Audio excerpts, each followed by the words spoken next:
সেমিফাইনালে আসলে বাংলাদেশ খুব প্রত্যাশা নিয়েই খেলতে নেমেছিল এশিয়া কাপের সেমিফাইনাল, যেহেতু তারা একবারের চ্যাম্পিয়ন।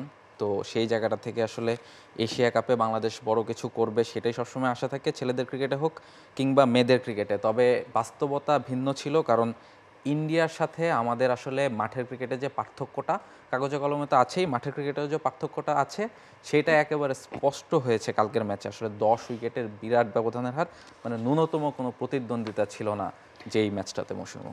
আমরা যদি স্কোর কার্ডটাও একটু আসলে দেখে নিই যে কি ঘটেছিল। ইতোমধ্যে সবাই আসলে জানেন, দেখেছেন 10 উইকেটের বিশাল একটা হার, যেটা রাহুল রয় বলছিলেন। প্রথম ম্যাচ শ্রীলঙ্কার সঙ্গে হারের পর যখন বাকি দুটো ম্যাচ থাইল্যান্ড এবং মালয়েশিয়ার সঙ্গে বাংলাদেশ জিতলো, মনে হচ্ছিল যে হ্যাঁ, ইন্ডিয়ার সঙ্গে হয়তো অন্তত একটা ফাইট তো দেওয়া যেতেই পারে। হার জিত তো অনেক পরের কথা, হার জিত তো যে কোনো ম্যাচেই থাকবে, তবে ফাইট ব্যাক মানে ফাইট করাটা আসলে জরুরি ছিল, যেহেতু এশিয়া কাপের ভারতের পর আসলে অন্যতম চ্যাম্পিয়ন আসলে বাংলাদেশই। বসুন্ধরা টিস্যুতে ছাড়ের ছড়াছড়ি। বসুন্ধরা টিস্যু নিয়ে এলো নিশ্চিত ছাড়। কিন্তু সেখানে আমরা স্কোর কার্ডে যেটা দেখছিলাম যে আসলে বাংলাদেশের মেয়েরা 80 রানের মধ্যে আসলে 20 ওভারে তারা আসলে খেলা শেষ করে ফেলে, এবং তারপর 10 উইকেটের বড় হার। কোনো রকম ব্যাটিং কিংবা বোলিং কোনো ডিপার্টমেন্টেই কোনো প্রতিরোধ তারা গড়তে পারেনি।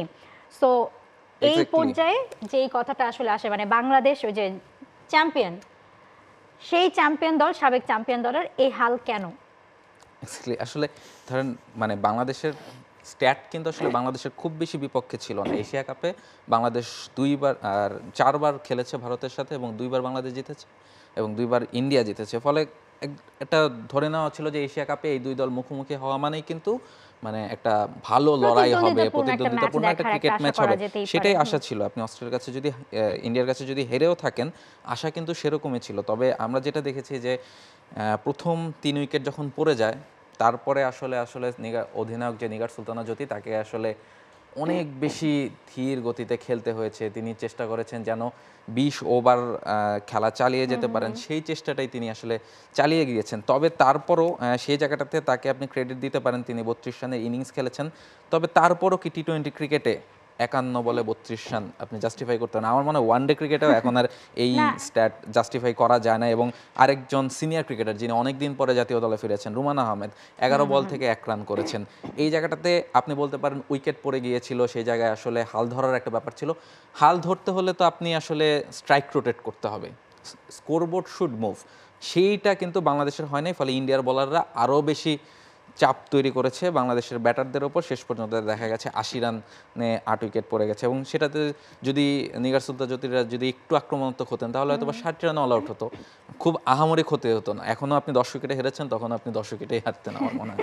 ওই যে ছেলেদের ম্যাচের সময় আমরা যে কথাটা বলি যে ওপেনাররা কিছু করে দিয়ে যেতে পারে না, তারপর যখন মিডল অর্ডারে কিংবা লোয়ার মিডল অর্ডারে যারা খেলতে আসেন, তাদেরকে তখন আসলে ওই স্ট্রাইক বিবেচনা করে খেলাটা আসলে পসিবল হয় না। তাদেরকে এই যে নিগার সুলতানা জ্যোতির মতোই ভাবতে হয় যে আমাকে ধরে খেলে অন্তত 20 ওভার কোনো মতে ক্রিজে অবশ্যই থাকতে হবে। মান বাঁচানোর একটা ব্যাপার, মানে ছেলেদের ক্রিকেটে হোক মেয়েদের ক্রিকেটে হোক। এবং সেখানে কিন্তু রেণুকা সিং এবং রাধা ইয়াদব চমৎকারভাবে তাদেরকে আটকে দিয়েছেন।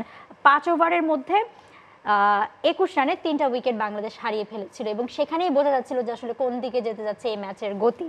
রেণুকা সিং, রাধা ইয়াদব, রেণুকা সিং লাস্ট যে এশিয়া কাপের আগে যে সিরিজ খেলেছিলেন সাউথ আফ্রিকার সঙ্গে, একটা ম্যাচে তিনি 40+ রান দিয়েছিলেন, যার কারণে পরের দুটো ম্যাচে খুব সম্ভবত ড্রপ ছিলেন।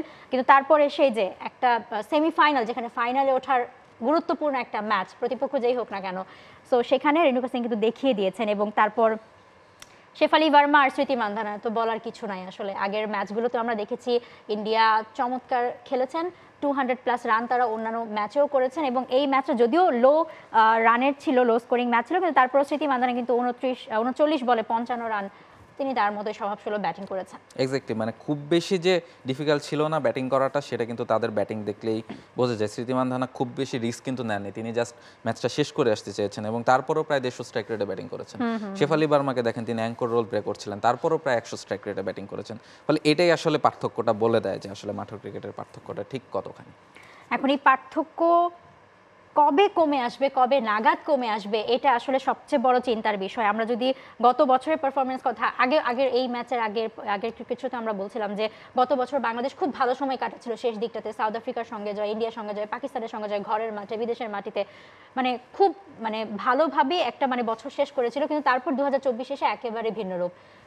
অস্ট্রেলিয়া ইন্ডিয়ার সাথে বাজেভাবে ধরাশায়ী, হোয়াইট ওয়াশ সিরিজে, তারপর এশিয়া কাপের আগে মানে দলের মধ্যে একটা রদবদল হলো জুনিয়র ক্রিকেটারদের সাথে, তারপর রুমানা জাহানারা আসলেন, সিনিয়র ক্রিকেটারদের একটা মেল বন্ধন করা হলো, মানে তারুণ্যের সঙ্গে অভিজ্ঞতার একটা মিশেল করেই কিন্তু এশিয়া কাপে দলটা পাঠানো হলো।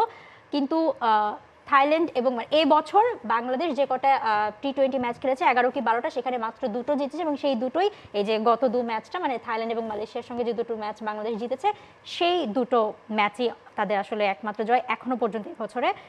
শ্রীলঙ্কা এবং ইন্ডিয়ার সঙ্গে মানে এটা আসলে এক্সপেক্টেড কাইন্ড অফ ছিল।